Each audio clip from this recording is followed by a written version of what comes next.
से आपको इस बेचारे हैंडसम आदमी का वीडियो मिल जाए जो भेड़िया बनने वाला है तो उसे प्यार से गले लगाएं। ये वाकई डरावना है क्योंकि वह वीडियो स्क्रॉल करता रहा और इसी वजह से एक भयानक शक्ति ने उसे घेर लिया जिससे वह एक भयानक भेड़िया बन गया। अगर आप ऐसा नहीं बनना चाहते हैं तो वीडियो स्क्रॉल करते समय जरा सी भी उत्सुकता न दिखाएं, तभी आप सुरक्षित रहेंगे। असल में बस 2 सेकंड पहले अकुन बाहर टहलने गया था और तभी एक कुत्ता उस पर भौंक रहा था और 2 बच्चों ने भी उसे चिढ़ाया जिससे अकुन उलझन में पड़ गया। फिर लड़कियां कुत्ते को लेकर चली गईं। तभी अकुन को याद आया कि गैस बंद नहीं की थी पर दरवाजा नहीं खुला क्योंकि वह चाबी अंदर भूल गया था। मजबूरी में अकुन को खिड़की से घर घुसना पड़ा। आईने के सामने आते ही अकुन को लगा कि उसके अंदर आग जल रही है और फिर उसने देखा कि उसके दांत तेज हो गए हैं। बेपरवाह अकुन फिर से सोफे पर बैठकर साइंस फिक्शन की किताब पढ़ने लगा पर उसे समझ नहीं आ रहा था कि क्यों वह पढ़ नहीं पा रहा था। तभी अचानक अच्छा खासा अकुन गुस्से में बदल गया। उसने अपने कपड़े फाड़ डाले और एक ही पल में उसने देखा कि उसके हाथ धीरे धीरे लंबे होने लगे हैं। उसकी ऊंचाई 8 फीट तक बढ़ गई और उसके शरीर पर बाल तेजी से फैलने लगे। दर्द से अकुन जमीन पर गिर पड़ा। आखिरकार अकुन हमेशा के लिए एक नुकीले दांतों वाला भेड़िया बन गया।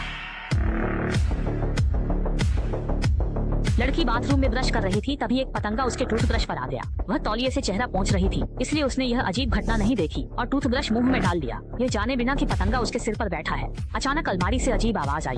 उत्सुक लड़की ने खोलकर देखने की कोशिश की लेकिन अगले ही पल एक दुर्घटना हो गई। इस दृश्य ने उसे डरा दिया और वह बाथरूम में 1 मिनट भी नहीं रुकना चाहती थी। आवाज सुनकर उसके पिता देखने आए और उन्होंने देखा कि लड़की के कमरे में दरारों से अनगिनत पतंगे निकल रहे थे। जब उसने दरवाजा खोला तो वह दृश्य देखकर हैरान रह गई। लेकिन अजीब बात यह थी कि यह सब खत्म नहीं हुआ था। कुछ देर बाद उसकी बहन बाथरूम में ब्रश कर रही थी और अचानक उसे लगा कि गले में कुछ फंस गया है। उसने टॉर्च निकाली लेकिन अगले ही पल एक दुर्घटना हो गई। वैज्ञानिकों ने एक मत्स्य कन्या को पानी से निकाला। समुद्र के पानी के बिना वह पीड़ा में थी। उसके हाथों के पंख गायब हो रहे थे, उंगलियां उभर रही थी और पीठ की कांटेदार हड्डियां शरीर में वापस जा रही थी।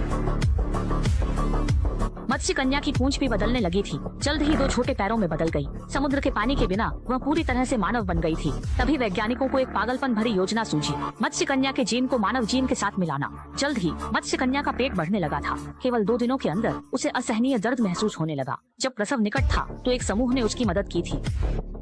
दर्द भरी चीखों के बीच बच्चा जन्मा। अजीब था कि जन्मते ही बच्चा न रोया न चिल्लाया और उसकी त्वचा झड़ने लगी। बच्चे की जान बचाने मत्स्य कन्या उसे समुद्र किनारे ले गई और वह धीरे धीरे समुद्र के केंद्र की ओर बढ़ने लगी। बच्चे का पिता किनारे पर देखता रह गया। तभी मत्स्य कन्या एक छलांग में समुद्र में चली गई। इसके बाद मत्स्य कन्या दर्द से चीखने लगी। कुछ देर संघर्ष के बाद समुद्र में एक अकेली पैंच तैरती दिखी। मत्स्य कन्या और बच्चा दोनों ने रूपांतर पूरा कर लिया। बच्चा समुद्र में तैरने लगा। यह देख मत्स्य कन्या को संतोष हुआ। बच्चा मानव रूप में जन्मा था और जीन मत्स्य कन्या के थे।